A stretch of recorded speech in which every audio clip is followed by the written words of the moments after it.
Well, what kind of situation is this? Okay. Same side interior. Okay. Well, 5 and 4 are same side interior angles, and of course we have the parallel line notation. So this is the angles formed by parallel lines, right? With the transversal. To find x, we need to use those two expressions, and he said they're same side interior, which is true, which means they do what? Yeah.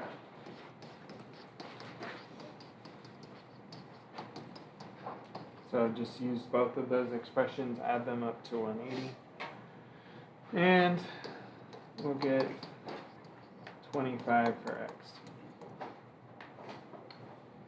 Any questions on x? Okay. And then it says find measure of angle 8. Tell me all the angles that 8 is congruent to, where we could just copy and paste. 2. Why? She said 2, which is true. 4, 6. I'm saying what kind of angles are 8 and 2? Oh,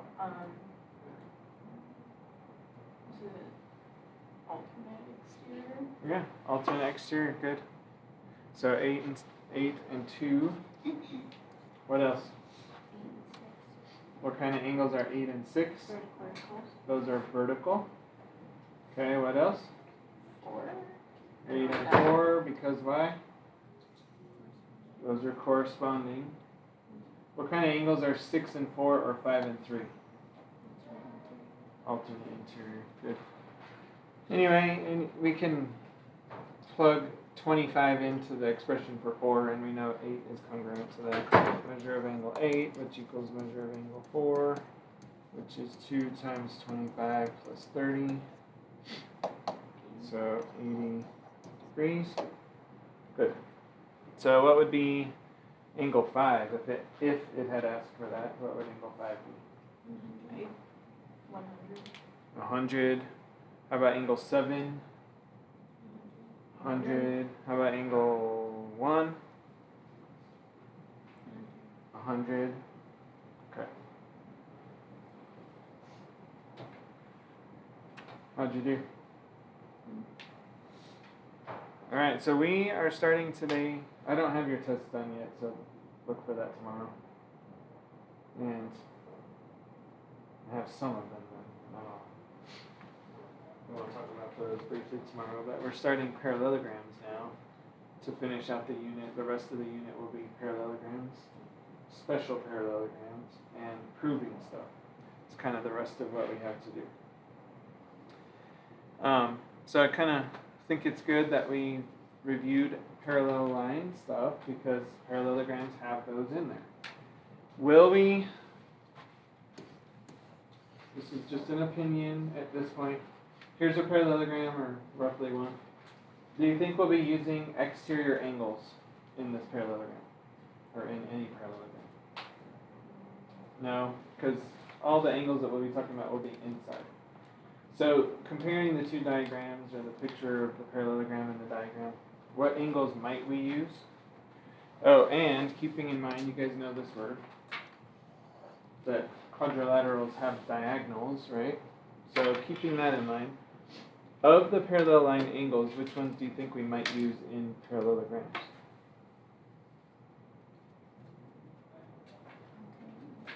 Okay, so she said alternate interior. Yes, we might need to use those. Okay? And also, sorry. Go ahead. Same side interior. Same side interior. So like those two. Okay? Or maybe like this one to that one.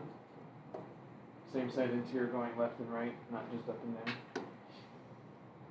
Okay? So it's the interior one, same side, and alternate interior. How about corresponding? Will it come up in here? No, because if these are the parallel lines and the transversal, remember corresponding would be outside of it. Well, one of the angles would be. Okay? So it depends on the circumstance, but yes, you will be using some of these angles in parallelograms as well. What do you know about parallelograms? I kind of just drew one.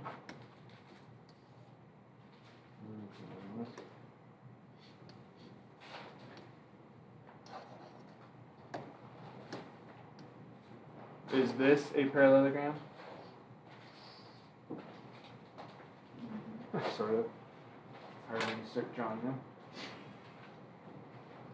So is a rectangle a parallelogram? Is a square a parallelogram? Is a rhombus a parallelogram?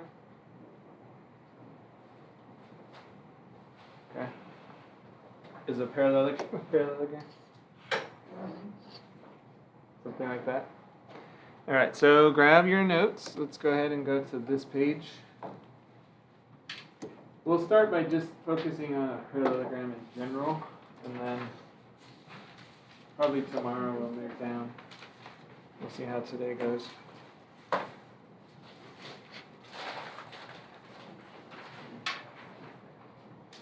think while you're grabbing that, I'm going to make some circles and stuff. Tell me some things that you think are true about parallelograms. Because sometimes it's good to go with your gut and then see if your gut's right. And if it's not, you fix it. But it's reassuring to know if it is right. It's reassuring to know that you kind of thought that, right? Parallel. What are parallel? There's all these baselines. Bases Yeah. and Opposite sides are parallel. they all That's how we'll say it. Huh? They all have 4 sides. Well, but all of these do. This entire page does, right? Yeah, listen to you guys. Yeah. So let's do the side or the length properties and then the angle ones. So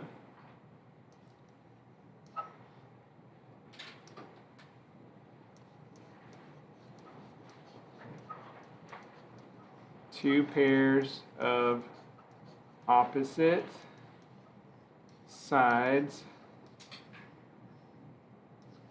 are, I'm going to tell you there are two things. Dahlia said parallel. What do you think the other thing would be? They're also congruent, yeah.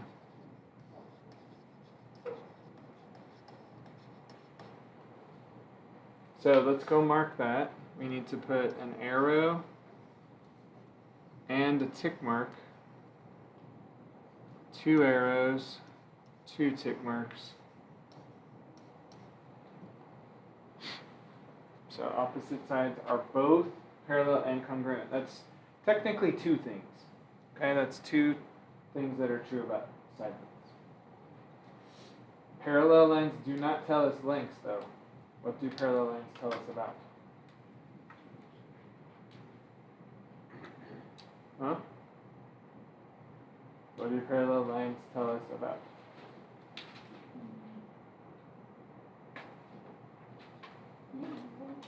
They tell us really about angles. Even though it's about the lines, it tells us about angles instead. All right. What do you think is true about these diagonals? Because we've covered the side lengths.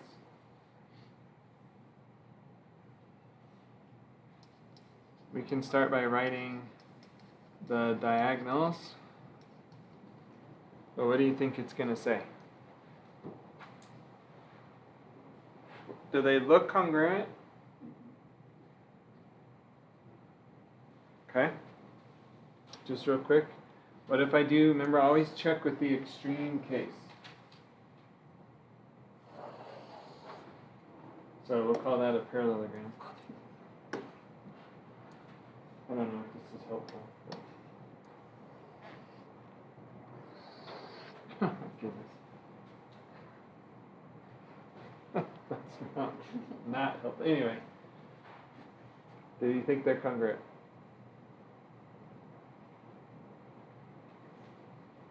Turns out they're not. I know my picture is not helping you. So let's go just say they bisect each other, but they're not congruent. Maybe emphasize the word bisect.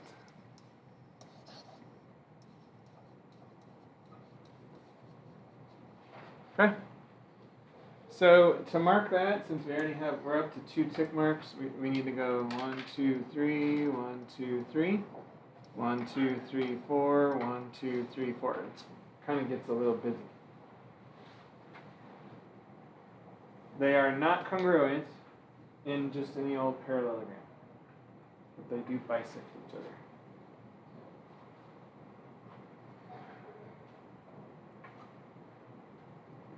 Okay, so that's our side stuff, our length stuff rather. How many is that? That's technically 3, right? Even though the numbers say 2. In fact, just to avoid confusion, I suppose it avoids confusion. Let's say like 1, 2, 3, maybe. So parallel, congruent, and now diagonals are bisecting each other.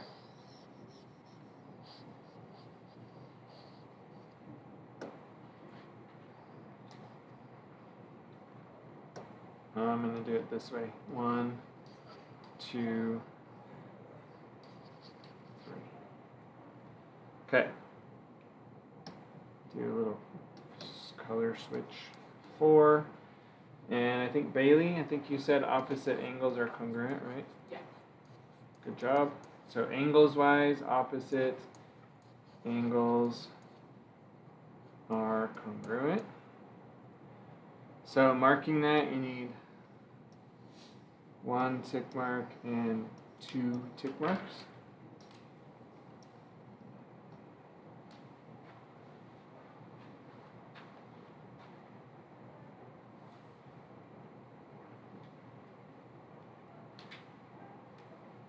Okay, one more property. This is also an angle property. Because we have all those parallel lines, what do we know about the angles? What else do we know about the angles?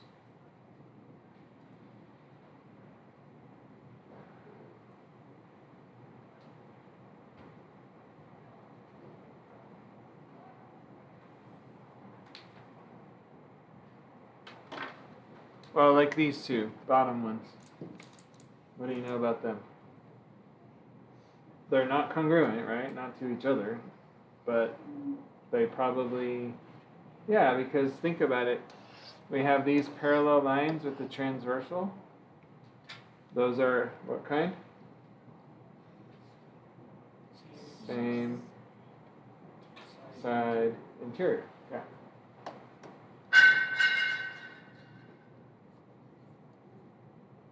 Now we're going to use a word. This word consecutive. I spelled it wrong. Consecutive angles are supplementary, meaning that any two angles that are next to each other add up to 180. Do you guys remember when we did the parallel lines? We called them same side interior, but we knew they also could be called consecutive interior. Remember that? There's the link. So how about this angle on the bottom left and the bottom or top left? How about those two? What's true about them? Well, it goes angle, angle. So those are consecutive, so they add up to 180. Okay?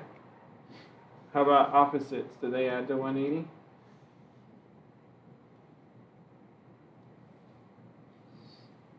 No, they're congruent, right?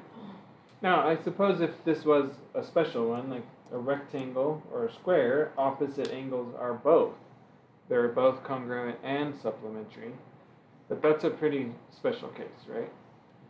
So I would say don't assume opposite angles are supplementary, but angles that touch each other, so to speak, are.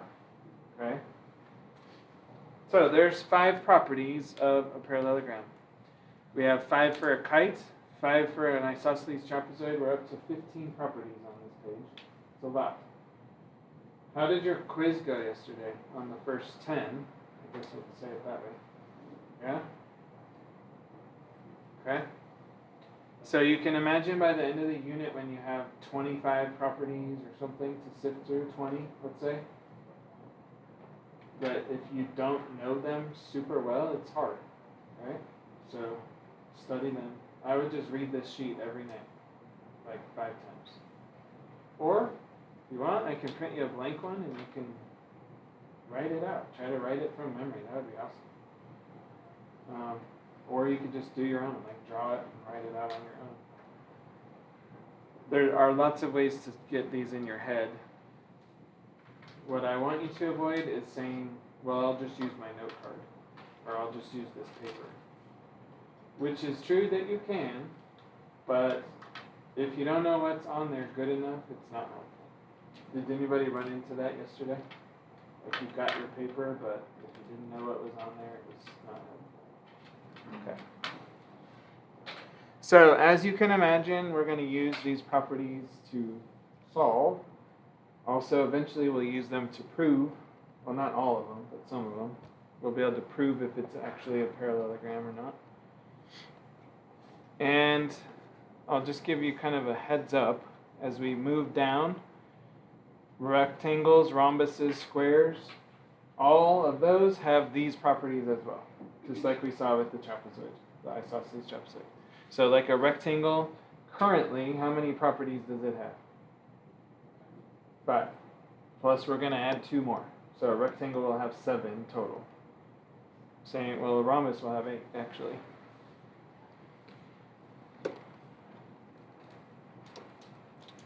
Okay, so we talked through all that stuff. Easiest question of the day. What is angle B? 114. That was quick. Talked about that. Okay. This one's kind of, has anybody ever seen this kind of pattern for material before? Like a sweater or something. Okay. So the measure of angle 2 is twice the measure of angle 1. And then we want actual degree measures for each one. Do you want to try it or work through it with me?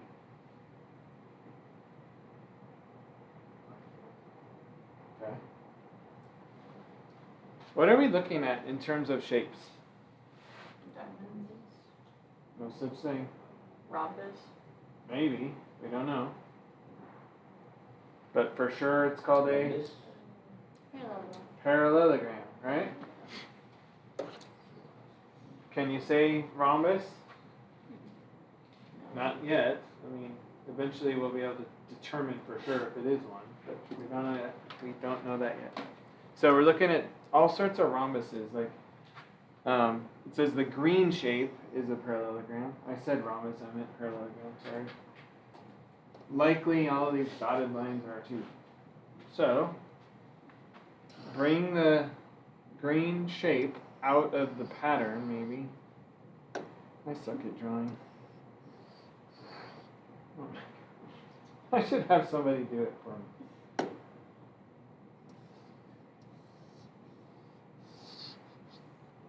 That was better.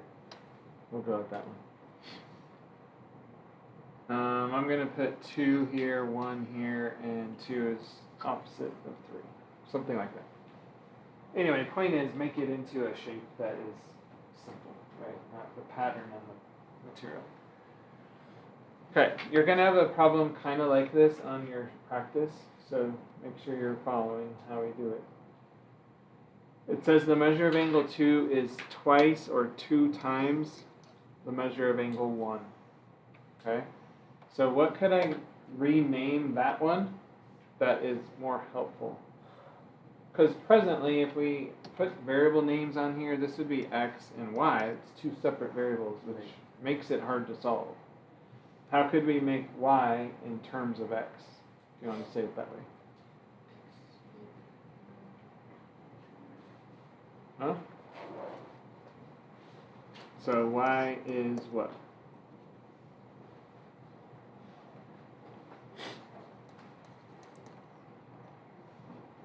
In other words, let's start translating English into math symbols.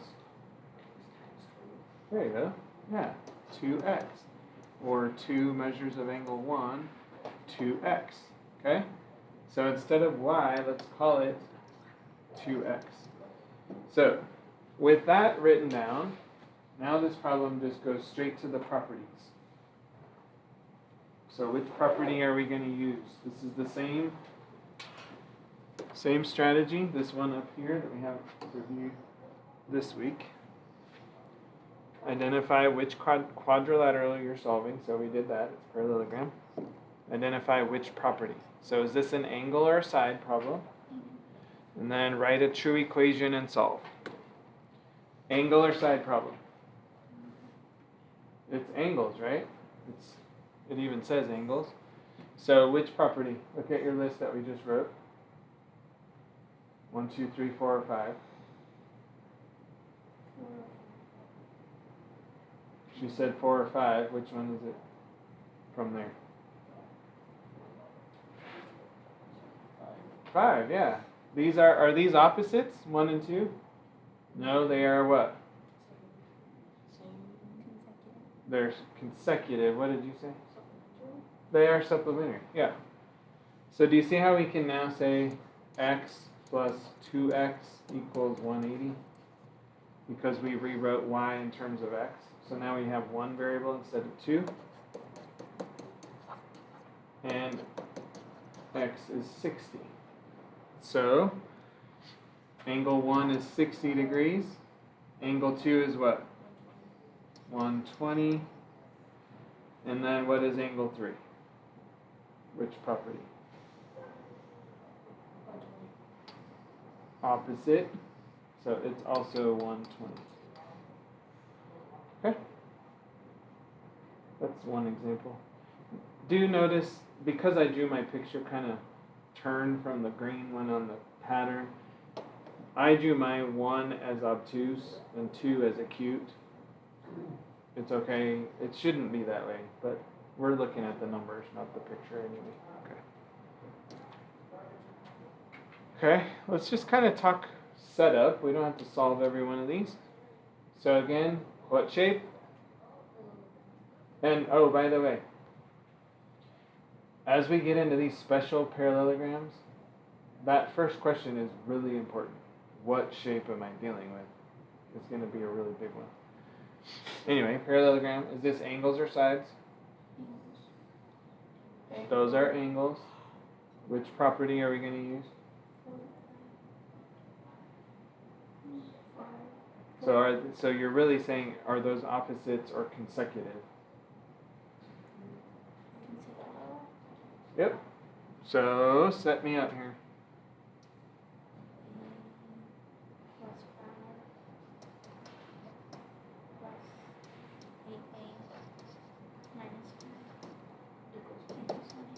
Good.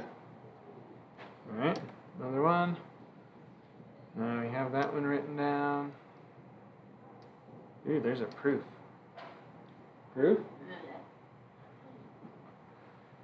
You guys, you're going to run out of proofs, and you're going to be sad. I hate them. You'll probably cry. I want to cry every time I see one. All right, how about this one? Do you need me to make it bigger?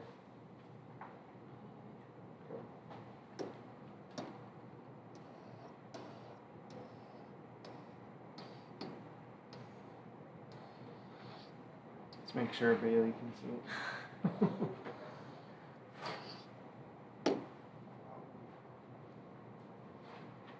And of course I cut off the letter.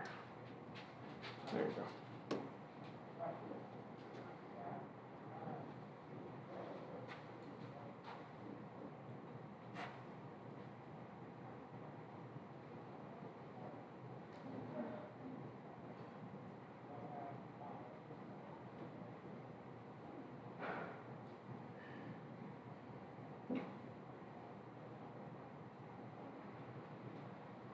Okay, how about SK? If this whole thing is 35, what is SK? 17. How'd you get that? 35 divided by And why did you divide by 2? Because if the whole SU is 35 and SK is half of 35, then And why is it half of 35? because it's it's bisected. Good. Because those diagonals are cut in half. Bisected means that. Good. So SK is 17.5, which makes UK also 17.5. All right, and then what is RT if KT is 19? So KT is 19, RK is 19, so RT is 38. So it's splitting in half or doubling depending which way you're given, right? Very good.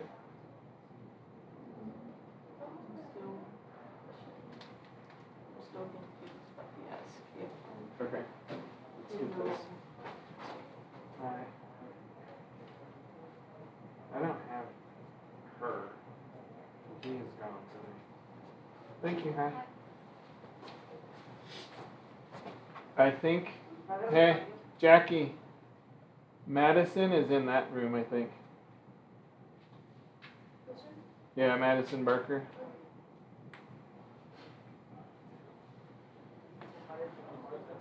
All right, so back to SK.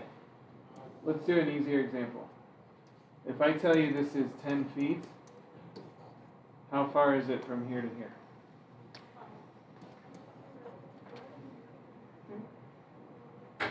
And I guess I should tell you that these are congruent.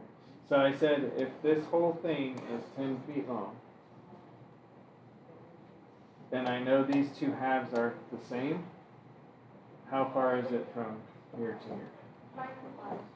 5. That's all we did there. So change your numbers.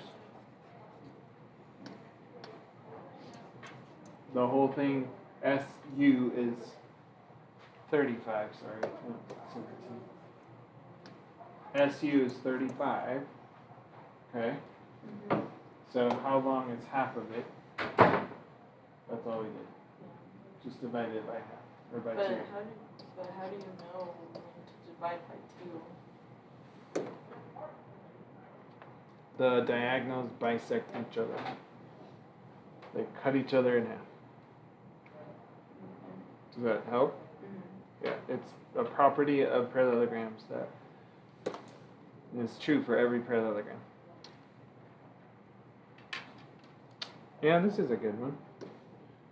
I'm going to give you a second to look at this one. Okay. So it tells us PK is 4. Anybody draw this?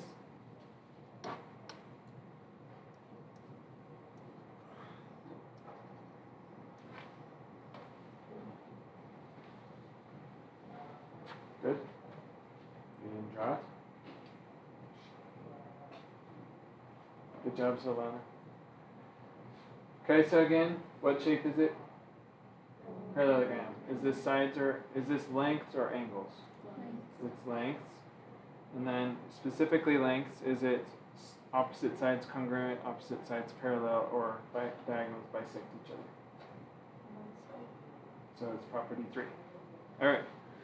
So if we know that we're using the diagonals bisect each other, where else can the 4 go? H and P. So HK equals what? 8. Okay, all I'm doing is writing down stuff that we know for sure, right? Like we haven't actually needed to do any solving per se. We're just saying, hey, property says HP is also 4, therefore HK is 8. Everybody good with that? Okay.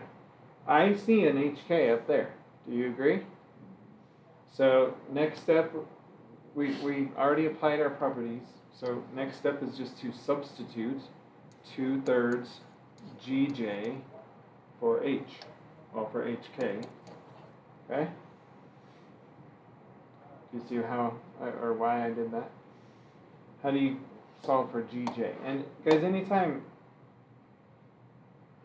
let me back up and say, in geometry often we'll have letters as our variable, naming a side length or angle, and if you don't like it, what can you do?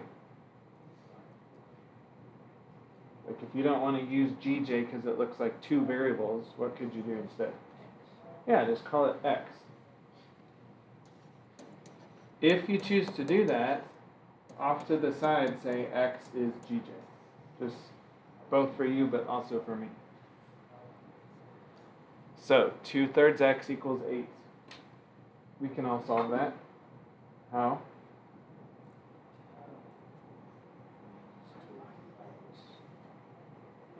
Subtract 2/3 from both sides. Is this say 2/3 plus X? Oh. Divide 2/3 by 8.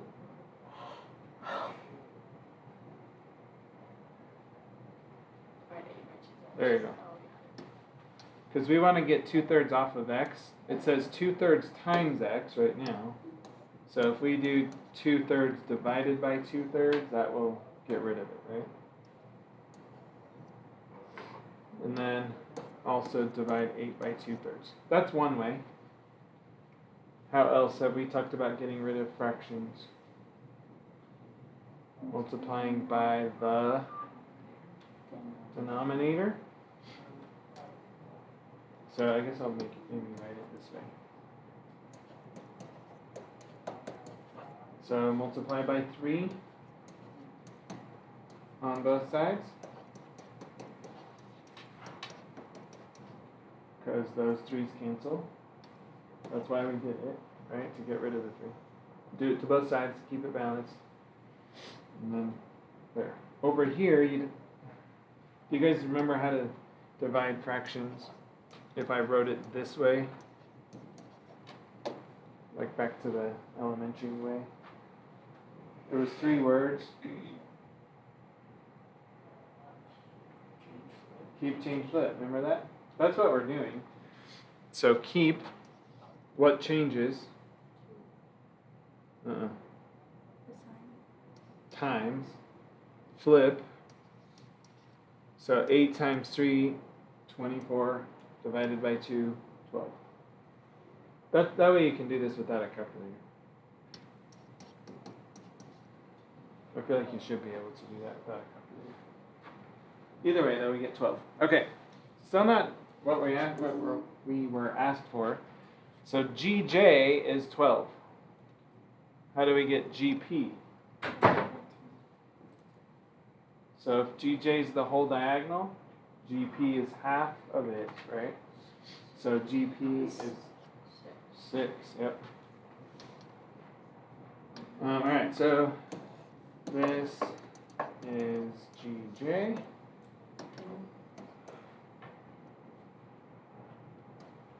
GP is 1/2. No, that's not what I want. 12, so GP equals 6.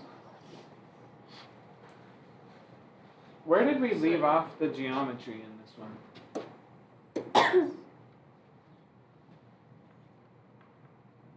Like, where did the geometry stop and this became just an algebra problem?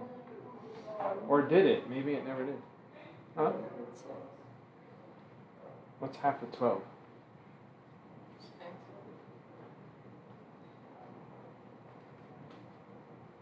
So here's where I would say,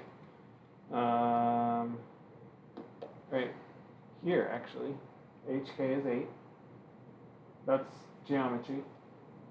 Algebra started when we substituted in what we were given. So algebra was from here all the way down to this last 2 lines.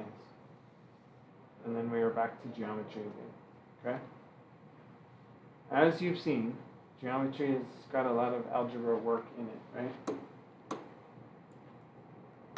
Okay. Are you sort of feeling okay about this? Do that one, please. So you may have heard me talking to Silvana, but here's where this list is pretty critical. Okay. Identify which quadrilateral you're solving. Parallelogram is all we know. Again, going in the future, that might say rhombus. It may not say that, but you'll need to know that. So parallelogram. Identify which properties apply. Is this angles or is it lengths or sides? Okay, well, are those pointing to angles or sides or lengths? Those are lengths, okay? Those are lengths. So, we have to identify a length property in our parallelogram. The angle properties don't matter in this problem at all. So, let's carefully analyze that. Do knowing that those two pairs are parallel tell us about length? Let me ask it again. If we read this initial statement, two pairs of opposite sides are. So it's talking about side lengths, but does knowing that they're parallel tell us about length?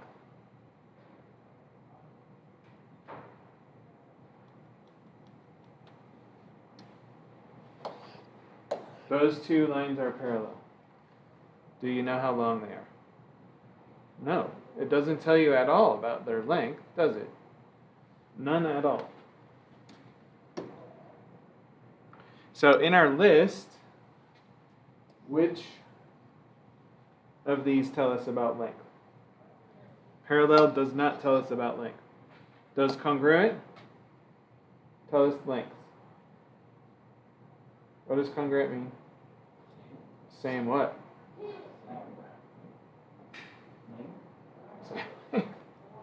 In this case. So does congruent tell us about length? Yes. The diagonals bisect each other. Does that tell us about a length? If I tell you that this board is split in half, does that tell you about length? Yes? You keep saying no. Are you seeing why it's yes? Because as soon as I know, hey, this is 8 feet, which it's not, but if it's 6 feet, and I say, oh, it's bisected, now you know 3 and 3, right? Does parallel give you that information? No, not at all. Here's what I mean. This left side of this Promethean board and the right side are parallel, okay? If I tell you this is 4 feet, does that tell you that that's 4 feet? No, it tells you that that's parallel to it, right? This could be parallel to infinity and beyond. To this one, it doesn't tell you how long that one is. So know what things are saying. So we are only looking at 2 and 3. Back to this. We have to write a true statement. So what can I pull off that picture that either tells me that diagonals are bisected or opposite sides are congruent? I cannot do anything else but those two, because those are the only truths that apply here. So opposite sides are congruent, diagonals bisect each other. 3x minus 2 equals x plus 4. Why? Because the two lines are parallel. Or they're parallel, so they're Okay, being parallel says nothing about length. because the lines are congruent. That matters, right? Opposite sides are congruent. The only thing I can pull from this that is true, so 3x minus 2 equals x plus 4. But what about that 5? What about that x plus 2? Do those matter? Did we forget to include them, or should we have included them in some way? Is it okay for a problem to have additional information that you don't need? So be careful, right? You have to write something that is true. This is true. Okay?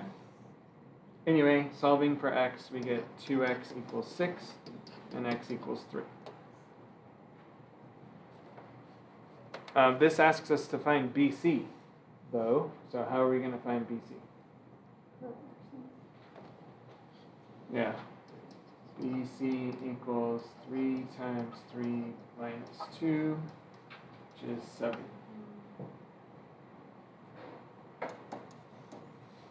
Okay. Then it says find BD. How? Well, we're moving on now a little bit. Like, we know x is 3 because this is the same problem. How do we get BD? Where? Oh, I thought that was speaking. It's an X plus 2. Would you like plug in the 3 with the x is 2 is? Okay. I would start by writing another true statement. Which is what? Well, BD is made up of something here. Yeah, we don't have a letter, but it's 2 of those. How do we know that for sure? This is now property 3, right? That BD is bisected or cut in half. So, 3 plus 2 plus 3 plus 2 is 10. Did we even use the 5? Okay, let me tell you some pitfalls that I see on these. Probably one of the, I don't know if most common, but certainly one of the worst ones would be this. Taking these 3 x expressions and adding it up to 180. Why would that be wrong to do that? It's not a triangle. Do side lengths equal 180? No. I mean, they can on a random weird, potentially weird case. But no, they don't, right? So that would be one. Maybe adding all 4 things up to 180, including the 5. Of course, there's little combinations like setting 5 equal to one of these or something like those 2. So start with what's true. Always start with what's true. And only write down true things. Okay? How'd that go for you? That's a little bit of a challenge one. Just because of the information, the way it's presented. Angles, good. Are you guys ready to work on your own at all? Okay. Let me hand out.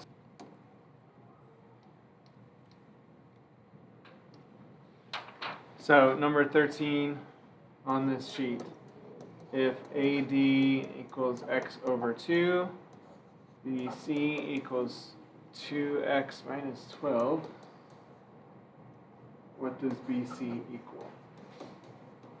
Okay. And at the top of the page, it talks about this parallelogram A, B, C, D. Okay. So I do want you to draw, anytime really in geometry you don't have a picture, you should draw one. Because it does help organize your thinking. But let's review how to draw a parallelogram ABCD. Number 1, does it matter what shape of parallelogram you draw? Like, what if somebody draws theirs this way and somebody else draws theirs this way? Does that matter? Not at all. Okay? So go ahead and draw one, please, however you want yours to look.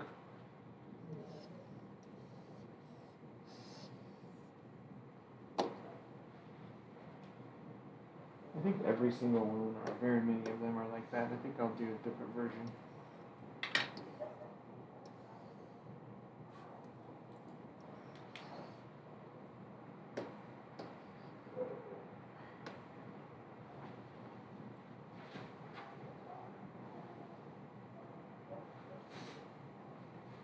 Okay.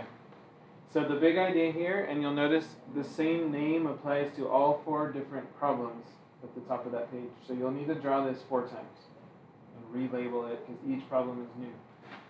But how do we label these letters? Look here. I do not want you to do it this way. It is not A, B, C, D. And I personally feel like it's easy to do it that way, like bounce around, because it's, I don't know, it just feels like left, right, left, right. But that's wrong. How do we label figures with a name like this?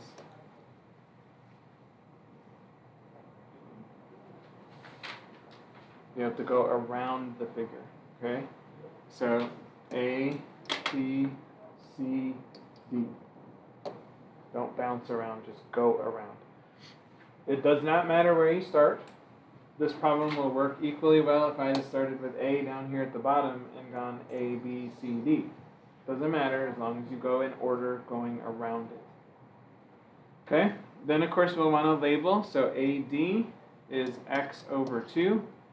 BC is 2x minus 12. And we're trying to figure out how long BC is.